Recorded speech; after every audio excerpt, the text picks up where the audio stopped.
هذا بيان للناس وهدى وموعظة للمتقين۔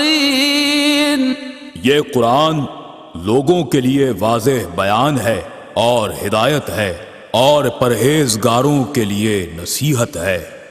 الحمدللہ الذی کفا والسلام علی عبادہ الذین اصطفیٰ۔ اعوذ باللہ من الشیطان الرجیم۔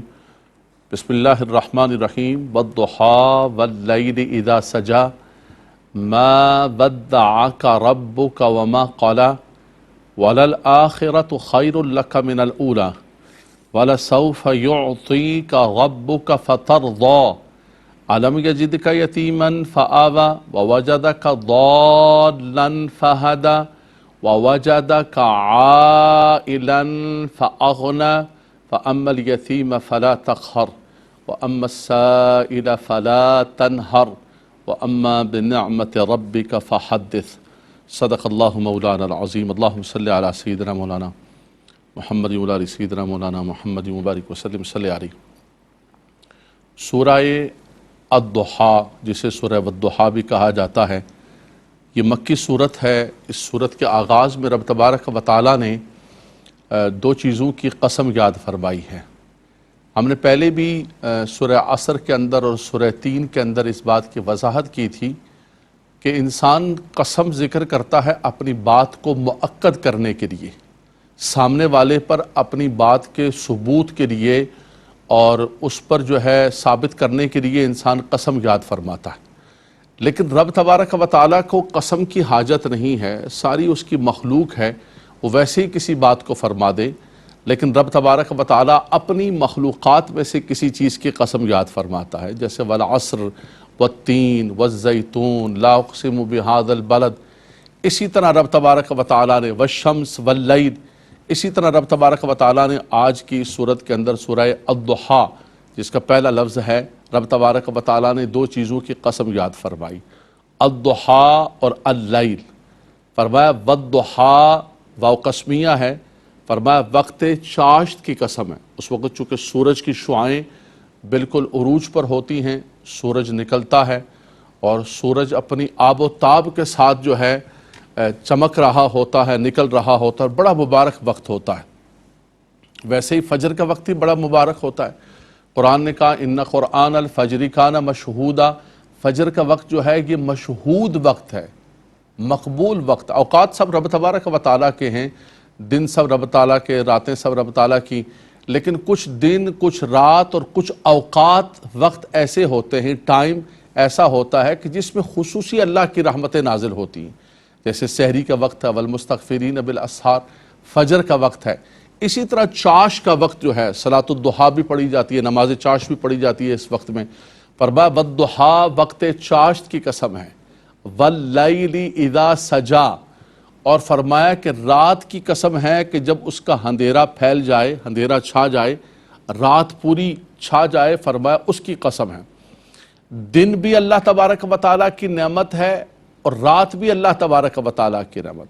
وَجَعَلْنَا النَّهَارَ مَعَاشًا وَجَعَلْنَا اللَّيْلَ سَاكِنًا وَجَعَلْنَا النَّهَارَ مَعَاشًا، ہم نے رات کو ساکن بنایا، رات کو ساتر بنایا، رات کو سکون کے لیے، آرام کے لیے رکھا، اور دن کو ہم نے معاش کے لیے رکھا، اور دن کا یہ آغاز ہے۔ سبحان اللہ، جس وقت جو ہے بازار کھلتے ہیں، دکانیں کھلتی ہیں، انسان اپنے معاش کے لیے، روزگار کے لیے نکلتا ہے۔ وہ الگ بات ہے کہ ہم مسلمانوں نے اب اس کا الٹ کر دیا ہے کہ اس مبارک وقت میں ہم نے سونا شروع کر دیا جو اللہ نے معاش کے لیے، برکتوں کے لیے، رحمتوں کے لیے رکھا ہوا ہے۔ اس نظام فطرت کو ہم نے بالکل الٹ کر دیا۔ رات کو رب تعالیٰ نے آرام کے لیے رکھا تھا، دن کو معاش کے لیے، ہم نے اس کو جو ہے رات کو جاگ رہے ہوتے ہیں اور دن کو ہم سو رہے ہوتے ہیں، جو فطرت کے بالکل خلاف ہے۔ رب تعالیٰ فرماتا ہے کہ میں نے انسان کو پیدا کیا اور انسان کے لیے یہ نظام بنایا، تو رات بھی اللہ کی نعمت ہے، دن بھی اللہ کی نعمت ہے۔ اگر دن ہی دن ہوتا، رات آتی نہ، تو آرام کیسے کرتے؟ رات کا اندھیرا ہی ہوتا اور دن نہ چڑھتا تو نظام حیات کیسے چلاتے؟ رب تبارک و تعالیٰ نے کرم فرمایا کہ ہمیں دن بھی عطا فرمایا اور ہمیں رات بھی عطا فرمائی، اور فرمایا کہ ہر چیز کو اس کی جگہ پر رکھو۔ جو اللہ نے فطرتاً پیدا کی ہے اس فطرت کو تم جو ہے فالو کرو، تم کامیاب و کامران ہوگی۔ فرمایا والضحیٰ واللیل اذا سجا، وقت چاشت کی قسم ہے، واللیل اذا سجا، اور رات کی قسم ہے کہ جب وہ چھا جائے۔ اب یہ وقت چاشت اور لیل جو ہے، یہ لغت کے اندر آپ کوئی بھی لغت اٹھائیں گے، کسی کا بھی ترجمہ اٹھائیں گے، سب نے یہی ترجمہ کیا ہے کہ الضحیٰ سے مراد جو ہے وہ وقت چاشت ہے، یا کسی نے کہا کہ پورا دن کی روشنی، لیل سے مراد رات ہے۔ لیکن شاہ عبدالعزیز محدث دہلوی رحمۃ اللہ تعالیٰ علیہ فرماتے ہیں، فرمایا کہ الضحیٰ سے مراد وقت چاشت ہی ہے، لیل سے مراد رات ہی ہے، لیکن فرمایا کہ الضحیٰ سے مراد رخ مصطفیٰ است، حضور کے چہرے کی وہ روشنی اور وہ چمک مراد ہے، اور واللیل سے مراد حضور کی وہ زلف عنبرین مراد ہیں۔ سبحان اللہ، جو زلفیں حضور علیہ السلام کی تھیں۔ تو فرمایا کہ یہ ایک محبت ہے، یہ ایک محبت کا تقاضا ہے۔ قرآن مجید فرقان حمید کے اندر حروف مقطعات ہیں، کاف ہا یا عین صاد حامیم عین سین قاف یاسین، یہ سارے قاف، یہ ساری کے سارے حروف مقطعات، الگ الگ قطع۔ اس کا معنی کیا ہے، اس کا مراد کیا ہے، اس کا ترجمہ کیا ہے؟ جہاں پر بھی یہ حروف مقطعات آئے ہیں تو جتنے ہمارے پرانے مفسرین ہیں، جلالین کو اٹھائیں، ساوی کو اٹھائیں، تفسیر کبیر کو اٹھائیں، سب نے ایک عربی کے اندر جملہ لکھا ہے، بھائی اس کا معنی کیا ہے، مراد کیا ہے، کیا اس کا مفہوم ہے؟ فرمایا اللہ ورسولہ اعلم بمرادہ، جس نے نازل کیا ہے اور جس پر نازل کیا ہے وہ نازل کرنے والا جانتا ہے، اور جس کے سینہ انور پر رب تبارک و تعالیٰ نے یہ مبارک کلام نازل فرمایا ہے وہ جانتا ہے کہ کیا ہے اس کا مفہوم۔ رب تبارک و تعالیٰ نے جب قرآن کو نازل فرمایا تو حضور علیہ السلام شوق کے اندر جلدی جلدی پڑھتے تھے، تو رب تعالیٰ نے فرمایا لا تحرک بہ لسانک لتعجل بہ، اے حبیب اپنی زبان کو حرکت دے کر جلدی نہ کریں۔ ما انزلنا علیک القرآن لتشقی، ہم نے قرآن آپ پر مشقت اور تکلیف کے لیے نازل نہیں کیا ہے۔ لا تحرک بہ لسانک لتعجل بہ ان علینا جمعہ وقرآنہ فَإِذَا قَرَأْنَاهُ فَاتَّبِعْ قُرْآنَ ثُمَّ إِنَّ عَلَيْنَا بَيَانًا۔ سبحان اللہ۔ فرمایا جب جبریل لایا کریں تو ایک مرتبہ آپ اس کو پڑھ لیا کریں، دہرا لیا کریں، باقی اس کی محافظت، آپ کو یاد کرانا، اور اس کے بعد اس کے معنی، اس کے مفاہیم، اس کی مراد کیا ہے، یہ نازل کرنے والا جانتا ہے، اور جس کو یہ خزانہ اور خزینہ عطا کیا گیا ہے سینہ انور پر۔ اللہ اکبر، اللہ اکبر۔ قرآن کے اندر رب تعالیٰ نے فرمایا لو انزلنا هذا القرآن على جبل لرأيته خاشعا متصدعا من خشیۃ اللہ، اس قرآن کو اگر کسی پہاڑ پر نازل کیا جاتا تو وہ پہاڑ ریزہ ریزہ ہو جاتا، ٹکڑے ٹکڑے ہو جاتا، قرآن کی جلالت کی وجہ سے۔ اتنی پرجلال، اللہ اکبر، اور اتنی پرجلال چیز ہے، لیکن حضرات گرامی قربان جائیں سینہ مصطفیٰ پر، صدر مصطفیٰ پر، حضور علیہ السلام کے اس سینے نے، اس دل نے اس بوجھ کو برداشت کیا کہ جس کو پہاڑ بھی برداشت نہیں کر سکتا۔ فرمایا پہاڑ ریزہ ریزہ ہو جاتا، لیکن قلب مصطفیٰ صلی اللہ علیہ وسلم پر رب تبارک و تعالیٰ کا وہ کلام نازل ہوا۔ تو اس کے معنی کیا ہیں، اس کے مفہوم کیا ہیں؟ فرمایا وہ نازل کرنے والا جانتا ہے، اور جس پر نازل ہوا وہ جانتا ہے۔ تو تمام مفسرین کرام نے جب یہ لکھا تو یہی لکھا کہ بھائی حامیم کا کیا معنی ہے، قاف کا کیا معنی ہے، تو سب نے کہا کہ اللہ ورسولہ اعلم بمرادہ، اس کی مراد، اس کا مفہوم اللہ جانتا ہے اور اللہ کا رسول جانتا ہے۔ لیکن ایک عشق و محبت کا بھی تقاضا ہوتا ہے، جیسے شاہ عبدالعزیز محدث دہلوی نے فرمایا کہ والضحیٰ سے مراد چہرہ مصطفیٰ، رخ مصطفیٰ است، حضور کا مبارک چہرہ ہے، اور واللیل سے مراد زلف عنبرین ہیں۔ اعلیٰ حضرت امام اہل سنت سے پوچھا کہ حضور یہ جو قرآن کے اندر آیا ہے کاف ہا یا عین صاد، اس کا معنی کیا ہے؟ فرمایا اس کا معنی وہی ہے جو مفسرین کرام نے بیان فرمایا، لیکن فرمایا میرا دل یہ کہتا ہے کہ کاف گیسو، ہا دہن، یا ابرو آنکھیں، عین صاد، کاف ہا یا عین صاد، ان کا ہے چہرہ نور کا۔ فرمایا من یہ میرا کہتا ہے کہ یہ حروف مقطعات جو ہے اس کے اندر جو رموز ہیں، اوقاف ہیں، اس کے اندر جو سر ہیں، وہ حضور علیہ السلام کے ایک ایک جو ہے جلوے کو اور حضور کے رخ انور کے ایک ایک چیز کو بیان کیا گیا. سبحان اللہ. کاف ہا یا عین صاد، ان کا ہے چہرہ نور کا. تو فرمایا والضحیٰ واللیل اذا سجا، وقت چاش کی قسم ہے، رخ مصطفیٰ کی قسم ہے، واللیل رات کی قسم ہے جب وہ چھا جائے، زلف عنبرین کی قسم ہے. ما ودعک ربک وما قلی، آپ کے رب نے آپ کو نہیں چھوڑا اور آپ کا رب آپ سے ناراض نہیں ہوا. جب رب تبارک و تعالیٰ نے پہلی وحی کا نزول فرمایا اقرأ بسم ربک الذی خلق خلق الانسان من علق، تو کچھ عرصے کے لیے وحی کا انقطاع ہو گیا. یہ امر ربی ہے، رب تبارک و تعالیٰ کا ایک نظام ہے.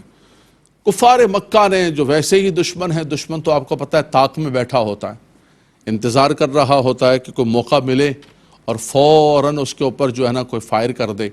تو کفار مکہ نے شور شرابہ غوغا مچا دیا اور بڑے واہیات قسم کے لفظ کہے، وہ میں ادا نہیں کر سکتا ہوں اپنی زبان سے کہ بھائی کیا ہوا.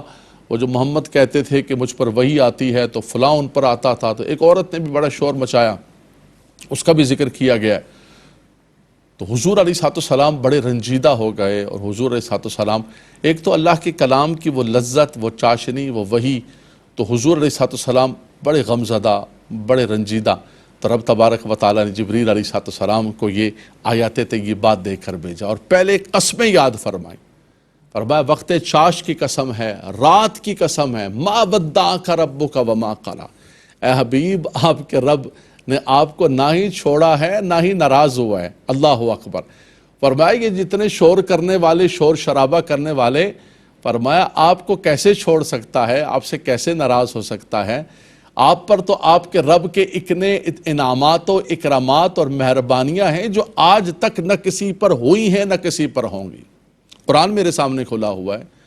میں صرف جذبات کی بات نہیں کر رہا ہوں، جذبات بالکل ہیں، ہمارے جذبات ہیں، ہونے چاہیے. ہر مسلمان کے جذبات اور عقیدت و محبت ہونی چاہیے. تقاضا ہے یہ امتی کا کہ اپنے آقا سے محبت کا اظہار کرے.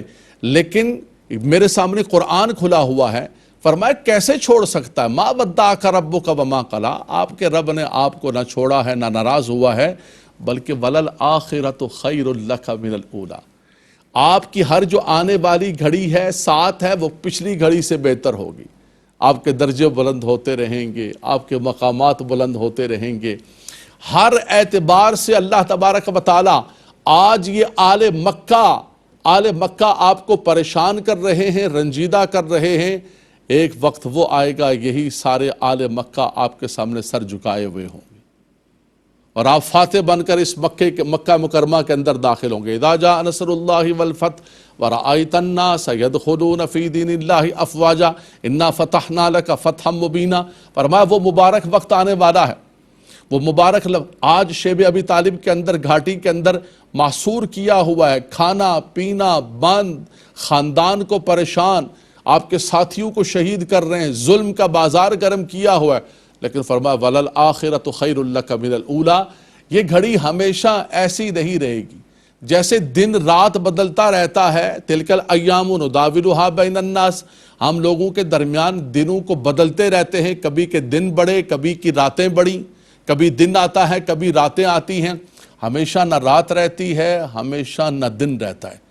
جو دن کی روشنی کے اندر اترا رہے ہیں انہیں بھی یہ یاد رکھنا چاہیے کہ کبھی رات بھی آ جاتی ہے. اس لیے دن کے اندر اتنا کرو کہ جب رات کا اندھیرا ہو تو پریشان نہ ہو جاؤ، جب قبر کا اندھیرا آئے تو پریشان نہ ہو جاؤ. اتنا کر کے جاؤ، اتنا دنیا کے اندر ظلم نہ کرو، اتنی دنیا کے اندر زیادتی نہ کرو، اتنا دوسروں کو تکلیف نہ پہنچاؤ، اذیت نہ دو کہ جب رات آئے تو مشکل ہو جائے وہ اندھیری رات، کاری رات کٹنا. تو فرمایا کہ یہ سمجھتے ہیں کہ ایسا ہی ہوگا، نہیں، وَلَلْآخِرَةُ خَيْرٌ لَكَ مِنَ الْأُولَى، یہ اندھیری رات ظلم کی ختم ہوگی اور آپ کے لیے فتح مبین اور آپ کے لیے روشنی ہی روشنی ہوگی. رب تبارک و تعالی ہر آنے والی گھڑی آپ کی پچھلی گھڑی سے بہتر فرمائے گا. اور فرمایا یہ کیسے ہو سکتا ہے آپ کا رب آپ سے ناراض ہو. اللہ اکبر. اچھا، جب بھی کفار مکہ نے کوئی تان کیا حضور علیہ السلام پر تو رب تبارک و تعالیٰ نے اس سے بڑھ کر اپنے حبیب کے جلووں کو اور مقام کو اور مرتبے کو ذکر کیا.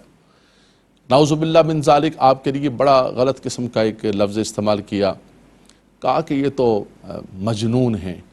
رب تبارک و تعالیٰ نے سورہ قلم کی آیات کو نازل فرمایا نون والقلم وما یسطرون ما انت بنعمت ربک بمجنون وان لک لاجرا غیر ممنون وانک لعلی خلق عظیم۔ فرمایا قلم کی قسم ہے، ان تحریروں کی قسم ہے، ان سطروں کی قسم ہے جو عرش الہی پر لکھی جا رہی ہیں۔ فرمایا آپ اپنے رب کی نعمت سے مجنون نہیں ہیں۔ مجنون تو برفول قلم ہوتا ہے، مجنون کا تو کوئی عمل قابل قبول نہیں ہوتا، وہ تو مکلف ہی نہیں ہوتا ہے، اور آپ کا تو یہ ہے کہ آپ کا نہ ختم ہونے والا اجر ہے، اور آپ کو اللہ نے وہ مقام عطا فرمایا کہ وَإِنَّكَ لَعَلَىٰ خُلُقٍ عَظِيمٍ۔ اللہ تبارک و تعالیٰ نے آپ کو خلق عظیم کا مالک فرمایا۔ اللہ اکبر۔ رب تبارک و تعالیٰ نے آپ کو وہ مقام و مرتبہ، تو کفار نے حضور پر طعن کیا، رب تعالیٰ نے اپنے حبیب کی اور صفات کو اور مقام کو اور مرتبوں کو اور نعت کو اللہ اکبر بیان فرمایا۔ کہا کہ آپ کی اولاد نہیں ہے، آپ جو ہے مقطوع نسل ہو گئے، نسل ختم ہو گئی، سب کچھ ختم ہو گیا۔ رب تعالیٰ نے فرمایا اِنَّا أَعْطَيْنَاكَ الْكَوْثَرَ، اے حبیب رب نے تو آپ کو خیر کثیر عطا فرمائی، آپ کا حوض کوثر عطا فرمایا۔ اِنَّ شَانِئَكَ هُوَ الْأَبْتَرُ، فرمایا آپ کا دشمن مقطوع نسل ہے، آپ کو رب تبارک و تعالیٰ نے خیر کثیر اور حوض کوثر عطا فرمایا۔ تو آپ کوئی بھی مقام دیکھ لیں، جہاں پر بھی کفار نے حضور کی شانوں کو کم کرنے کی کوشش کی، میرے رب نے اپنے حبیب کی شانوں کو اور زیادہ بڑھا دیا، مرتبوں کو اور زیادہ بڑھا دیا۔ اللہ اکبر۔ فرمایا کہ وَلَلْآخِرَةُ خَيْرٌ لَكَ مِنَ الْأُولَىٰ، آپ کی ہر آنے والی گھڑی آپ کا ذکر بڑھتا جائے گا، آپ کا اسلام کا نور یہ عرب سے نکل کر پوری دنیا کے اندر پھیل جائے گا، یہ مکہ، یہ طائف، یہ کیسر و کسریٰ، یہ شام، یہ افریقہ، یہ عرب، عجم، سب آپ کے زیر نگین ہوگا۔ وَلَلْآخِرَةُ خَيْرٌ لَكَ مِنَ الْأُولَىٰ کے جلوے آپ دیکھیں گے۔ اللہ اکبر۔ اور وَلَسَوْفَ يُعْطِيكَ رَبُّكَ فَتَرْضَىٰ، اے حبیب یہ کہتے ہیں کہ آپ کا رب آپ سے ناراض ہو گیا، ناراض نہیں ہوا، آپ کا رب تو آپ کو اتنا عطا کرے گا، اتنا عطا کرے گا، سبحان اللہ، کہ آپ راضی ہو جائیں گے۔ دیکھو تو قرآن کیا کہہ رہا ہے حضرات گرامی، قرآنی ہدایات کو آپ سن رہے ہیں۔ رب تعالیٰ فرماتا ہے، میرے سامنے قرآن کھلا، وَلَسَوْفَ يُعْطِيكَ رَبُّكَ فَتَرْضَىٰ، فرمایا آپ کا رب آپ کو اتنا عطا کرے گا، اتنا عطا کرے گا کہ آپ راضی ہو جائیں گے۔ حدیث پاک کے اندر آتا ہے کہ اللہ کے نبی صلی اللہ علیہ وسلم نے فرمایا کہ میں اس وقت تک راضی نہیں ہوں گا، میری خوشی پوچھتے ہیں، میری رضا پوچھتے ہیں۔ اچھا ہم میں سے کسی ہمارے جیسے دنیا دار لوگوں کو پوچھے کہ بھئی تیری رضا کیا ہے، تیری چاہت کیا ہے، تیری تمنا کیا ہے، کیا چاہیے ہمیں، بولو کیا چاہیے، بولو کیا لینا ہے۔ کوئی بادشاہ پوچھ لے بھئی کیا لینا ہے، تو ہم بہت ساری چیزیں ذکر فرمائیں کہ مجھے یہ مل جائے، یہ مل جائے، گاڑی مل جائے، بنگلہ مل جائے، زمین مل جائے، سب کچھ مل جائے۔ لیکن قربان جائیں میرے آقا صلی اللہ علیہ وسلم پر، جب رب تعالیٰ نے فرمایا نا کہ جبریل جا کر بتاؤ کہ اے حبیب آپ کا رب آپ کو اتنا عطا کرے گا کہ آپ راضی ہو جائیں گے، فرمایا جبریل میں راضی نہیں ہوں گا جب تک میرا ایک امتی بھی جہنم سے نکال کر جنت میں نہ داخل کر دیا جائے۔ سبحان اللہ، سبحان اللہ۔ رب سلم کہتے ہوئے پیدا ہوئے، آج بھی امت کی فکر کر رہے ہیں۔ وَلَسَوْفَ يُعْطِيكَ رَبُّكَ فَتَرْضَىٰ۔